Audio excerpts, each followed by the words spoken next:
La contabilidad, como cualquier área del conocimiento, tiene un lenguaje propio para identificar a cada uno de los elementos que la componen. Una de las herramientas que utiliza la contabilidad son las denominadas cuentas. Las cuentas tienen como función denominar e identificar a cada uno de los elementos que componen el patrimonio y a los resultados generados. Los aspectos a considerar para asignar una denominación contable a cada elemento del patrimonio, en principio tiene que ver con la naturaleza del elemento a denominar. El nombre de la cuenta tiene que identificar de manera razonable a cuál es el elemento que se identifica con ese nombre. También es importante considerar cuál es la intención del ente con respecto a dicho elemento.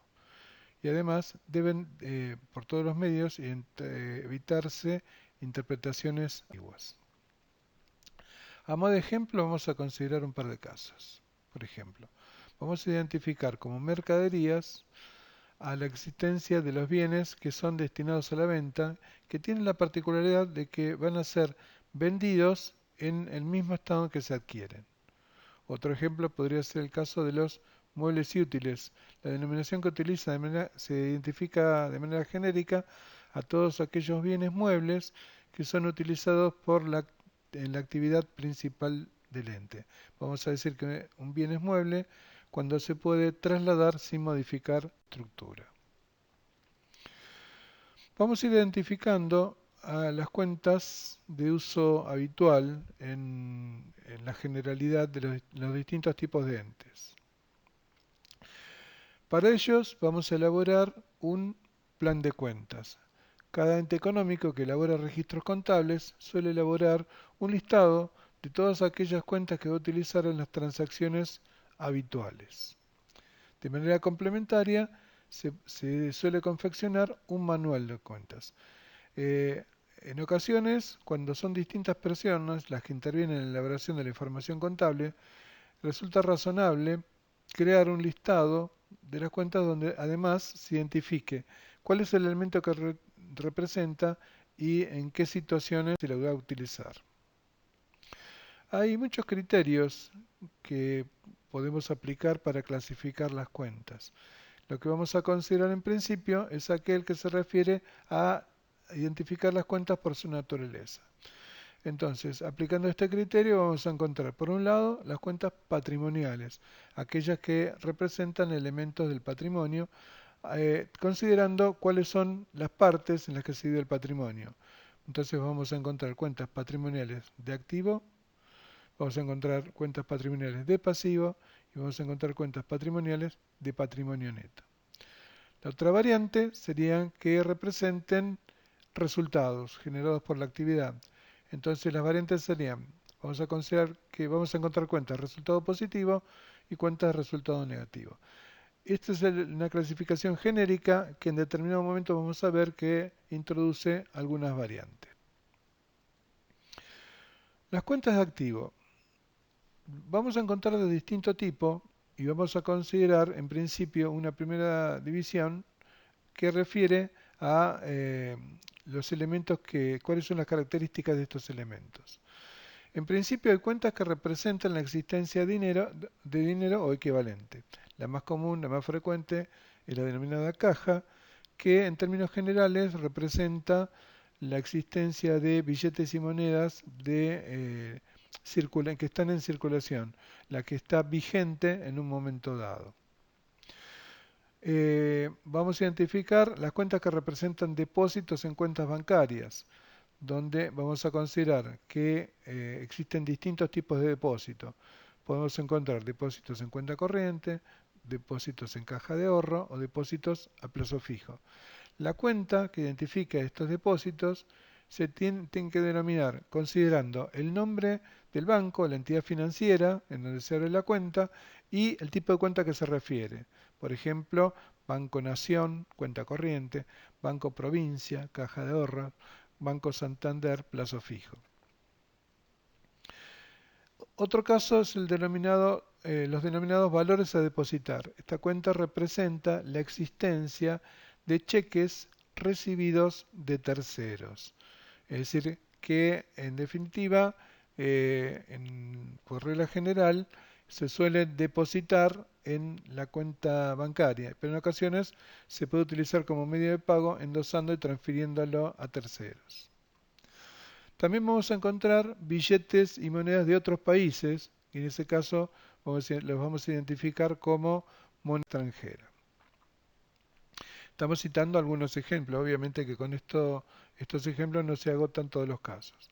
Podemos encontrar también cuentas que representan la existencia de bienes destinados a la venta. En primer lugar, podemos hablar de las mercaderías, como habíamos dicho, son aquellos bienes que se van a destinar a la venta en el mismo estado en que se adquieren. Vamos a identificar como materias primas aquellos elementos que se van a transformar siendo parte de un producto que luego elaborado se va a destinar a la venta. Identificamos como materia prima al componente principal de estos productos. Vamos a denominar como accesorios aquellos elementos también que van a formar parte del producto que va a ser que es elaborado con destino a ser vendido, pero en ese caso no serían los componentes principales. Vamos a denominar productos en proceso a aquellos bienes que ya han iniciado su proceso de transformación, pero que todavía no estén listos para la venta. Y por último, productos terminados, eh, donde vamos a identificar aquellos productos que finalizaron su proceso de producción y están listos para la venta. Por ejemplo, en un proceso de fabricación de muebles, vamos a poder encontrar como materia prima, supongamos, la madera, si se trata de muebles de madera como componente principal. Tendremos como accesorios, si hay en existencia clavos, tornillos y todos aquellos elementos que se utilicen para armar estos muebles, pero no es el componente principal. Si tenemos muebles que están con cierto grado de avance, o sea, la madera cortada, el mueble armado pero no está terminado, vamos a hablar de productos en proceso, y una vez que el producto está terminado y listo para la venta, lo vamos a identificar como productos terminados. También vamos a considerar como bien destinado a la venta el caso de los envases, cuando esos envases van a formar parte del producto que se va a vender, ¿sí? Los denominados envases no retornables. Otra variante podría ser aquellos bienes que van a ser destinados a la actividad principal del ente. Generalmente se identifican como bienes de uso. En ese caso vamos a identificar como muebles y útiles, habíamos dicho aquellos bienes que son bienes muebles que son utilizados en la actividad principal. Esta denominación es muy genérica y abarca desde mostradores, estanterías, móviles, cajas registradoras, en sí, una variedad de elementos heterogéneos. Vamos a hablar de instalaciones, cuando aquellos bienes que en principio se adquieren como bienes muebles, pero para ser utilizados en la actividad se tienen que adherir a un inmueble. Por ejemplo, puede ser el caso de un equipo de refrigeración. Es decir, cuando se adquiere como elementos muebles, se adquieren las partes. Pero luego, para poder utilizarlo, se tiene que adherir, fijar al inmueble. Si lo tenemos que trasladar, va a haber que modificar su estructura. Por lo tanto, ya dejarían de ser bienes muebles. La otra alternativa serían los automotores, que en general los identificamos como rodados. Vamos a hablar de maquinarias, bueno, hablamos de elementos electrónicos, mecánicos, que son utilizados en el proceso de elaboración de otros bienes. Y vamos a hablar de inmuebles cuando nos referimos a propiedades que a su vez se pueden dividir en terrenos y edificios. Existen otro grupo de cuentas que representan derechos contra terceros. En principio, aquellos que surgen de las ventas realizadas a crédito en cuenta corriente, representadas por deudores por ventas, las que representan la existencia de pagarés recibidos de terceros y aquellos que representan determinado tipo de prestaciones, ¿sí?, que se encuentran devengadas y están pendientes de cobro, como es el caso de los alquileres, serían alquileres a cobrar, eh, el caso del pago anticipado a cuenta de futuras operaciones de compra, representada por anticipo a proveedores, y aquellos que corresponden a pagos realizados que corresponden a prestaciones futuras. En ese caso, representa el derecho a recibir determinado tipo de prestaciones. En este caso estamos hablando de gastos que no están devengados, porque no se ha producido el hecho generador, como es el caso de seguros a devengar. Y también vamos a incluir dentro de este grupo a los alquileres a devengar. Para cada cuenta utilizada se va a confeccionar un registro contable que va a representar, va a reflejar las variaciones que se producen en la existencia del elemento que representa dicha cuenta. Cada uno de esos registros los vamos a identificar con el nombre de mayor. Vamos a analizar cuáles son las características de este tipo de registro que identificamos como mayores. Se va a confeccionar uno por cada una de las cuentas que se utilicen en los registros contables. En principio, las registraciones se van a llevar a cabo los movimientos en dos campos que vamos a identificar como debe y haber. En esos dos campos se van a ir registrando aumentos y disminuciones. La diferencia entre el debe y el haber lo vamos a denominar saldo, que determina la existencia del elemento que representa dicha cuenta. Si el debe es mayor que el haber, los movimientos registrados en el debe son mayores que los que están registrados en el haber, la diferencia la debemos identificar como saldo deudor. Si el haber es mayor que el debe, esa diferencia la vamos a denominar saldo acreedor. Y si ambas sumas son iguales, se dice que la cuenta está saldada o tiene saldo cero.